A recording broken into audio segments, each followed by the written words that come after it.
어떤 일을 하거나 말을 할 때 나이를 앞세우는 것을 저는 굉장히 싫어해요. 대접받고자 하는 마음이 나이 속에 묻어 있기 때문입니다. 사실 인품이나 실력이 안 되면 사람들은 되게 나이를 앞세우죠. 그럴 때 참 쓸쓸합니다. 몸만 늙어가는 것이 아니라 마음도 늙어가고 있다는 뜻이죠. 그렇기 때문에 나이 얘기를 하지 않겠다고 다짐하면서도 심심치 않게 나이를 꺼내드는 것을 보면 너도 별 수 없이 늙은이가 되었구나 하는 생각이 듭니다. 미래의 시간보다 지나간 시간을 자주 되돌아보는 것이 문제이죠. 현재 진행형 인간이 아니라 과거 완료형 인간이 되어가는 것은 참 슬픈 일 같습니다. 사진만 떼어놓고 봐도 그렇습니다. 새로운 사진에 대한 호기심보다 익숙한 사진이 좋아 보이는 것도 스스로 마음에 안 듭니다. 그러나 모두가 나쁜 것만은 아니죠. 살아온 시간만큼 삶에 대한 조망권이 넓어지는 것은 좋은 일입니다. 삶도 사진도 경험한 것만큼은 아는 법 아니겠습니까? 지난 40년간 사진을 하면서 제 목마름이 해소되지 않은 부분이 있습니다. 그것은 왜 사진은 우리 사진이라고 내세울 만한 것이 없을까 하는 의문입니다. 서양 것을 따르는 그러한 문제에 대해서 왜 의문을 갖지 않을까? 이런 거죠.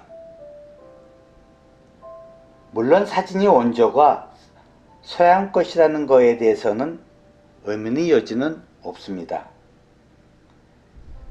사실 사진기는 서양인들이 오랜 꿈이 소산이기 때문에 그것을 질투할 마음도 없어요. 그들은 르네상스 이후 오랜 시간 동안 사람이 손이 아닌 기계에 의해서 자동적으로 이미지를 만든 장치를 꿈꿔왔죠. 그 꿈이 현실이 된 것이 19세기 초 근대 과학과 결합하면서부터입니다. 사실 우리는 그들의 아이디어를 별 의심 없이 빌려 쓰고 살아왔습니다. 제 의심은 사진기에 대해서 시비할 마음이 추워도 없어요. 나의 과학적 지식은 그 점을 의심하기에는 턱없이 부족하다는 것을 제 스스로가 잘 알기 때문이죠. 그렇습니다. 하드웨어는 저의 의심 부분이 미처 닿지 못한 그런 영역 같아요. 그런데 하드웨어는 그렇다 치고 그것을 이용한 소프트웨어는 어떨까 하는 의문을 떨치지 못합니다. 그것도 사진을 만나고 한 30년쯤 지난 이후에 찾아온 의문이니 저의 미련함을 어찌해야 하죠? 오랜 세월 동안 사진을 보면서 느낀 점은 우리가 찍은 사진이 우리 사진이 아니라는 점입니다.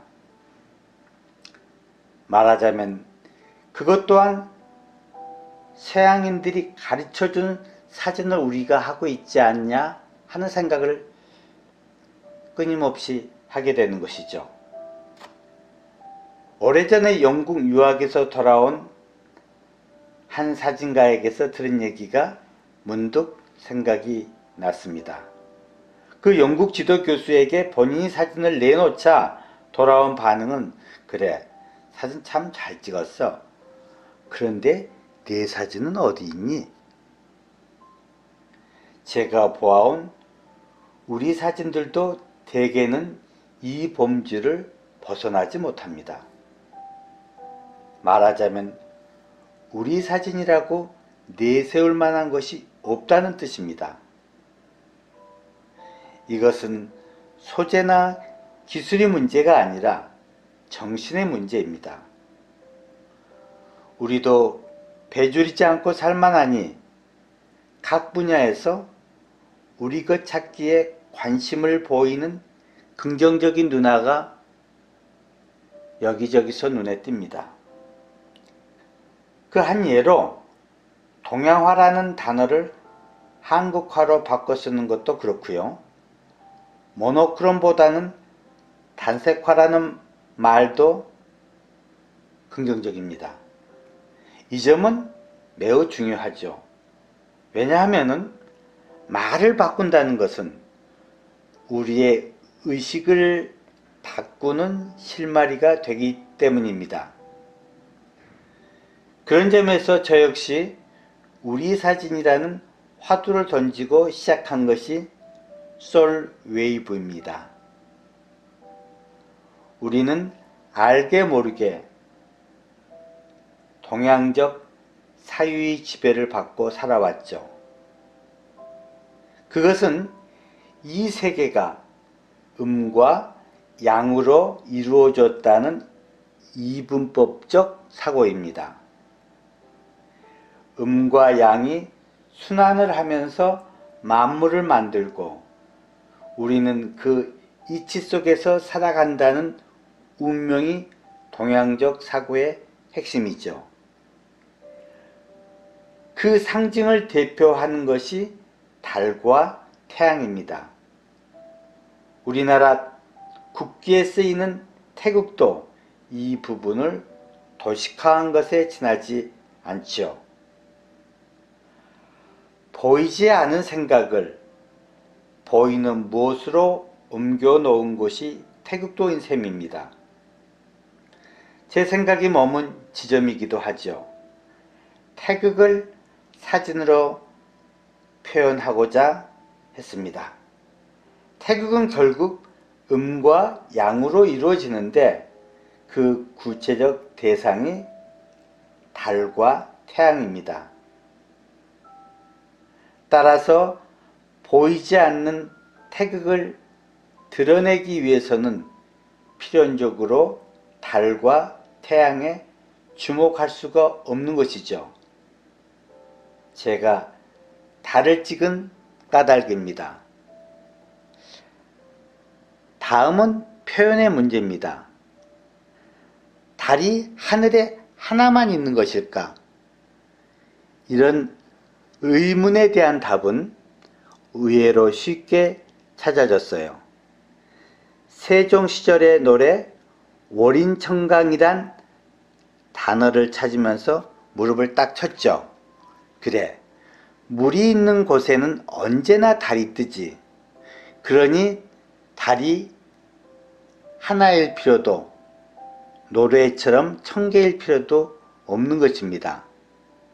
달은 물에만 뜨는 것이 아니라 제 마음에도 뜨는 거죠.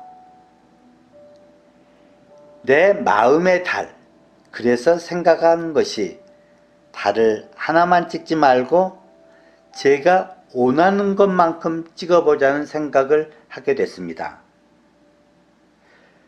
그 다음으로는 조형적인 드러냄입니다. 사진에 대한 오해는 사진의 재현성에 있습니다. 그러나 사진이 예술로 넘어가기 위해서는 이 생각이 바뀌어야 합니다. 달은 제 생각을 드러내기 위해서 잠시 차용한 소재일 뿐이죠. 그것이 예술이 되기 위해서는 저희 조형적 의지가 뒷받침되어야 함은 물론입니다. 조형이란 형을 새롭게 만드는 것으로 무에서 유를 생산하는 예술가의 적극적 의지인 거죠. 바실리 칸딘스키는 그 요소를 세 가지로 보았습니다. 점과 선과 면이 그것이죠. 여기에 색을 입힘으로써 조형적 변주가 시작이 됩니다. 저는 처음에는 달을 이용해서 선을 만들어 보았습니다. 2006년입니다. 밤이라는 현이 공간에 운동감이 느껴지는 빠른 선을 추구함으로써 제가 생각한 나름의 성과를 얻을 수 있었습니다. 이번에는 선이 아니라 점을 적극적으로 이용해 보기로 했습니다. 이번에 보여드리는 사진들은 바로 달을 점으로서 활용하겠다는 저의 조형적 의지가 작품으로 드러난 것이죠. 사실 점은 선으로 가기 전 단계입니다. 하늘의 달이 제가 정하는 수만큼 만들어졌습니다. 한 공간에 달이 헤아릴 수 없이 많이 뜨면 어두운 밤하늘이 현은 가려지고 밝은 달빛만 가득 찬 공간으로 바뀌는 것을 작업 중에 알았습니다. 참 특별한 체험이었죠. 작업을 끝내고 흰 벽에 달이 뜨게 하고 싶었습니다. 어떨까요? 어느 정도 이 작업이 제 마음에는 듭니다. 태극 중에서 음에 대한 생각을 사진이라는 매체를 통해서 나름의 조형 언어로 바꾸어 놓았기 때문입니다. 사진은 정신적인 것을 시각적으로 드러내는 행위라고 저는 믿습니다. 어느 정도 음에 대한 제 작업은 15년 동안의 고민을 해결함으로써 정리가 된 것 같아요. 이제 남은 것은 태극의 반적인 양입니다. 그래서 양에 대한 작업을 제가 사진을 계속하는 동안에 숙제로 남겨두려고 합니다. 태양에 대한 작업이 끝나면 우리 사진에 대한 생각이 실체적 이미지로 구체화될 것으로 저는 믿습니다. 그것이 지난 40년간 사진을 하면서 제 나름의 화두에 대한 하나의 응답이 될 것 같습니다. 감사합니다. 사진직설 최건수였습니다.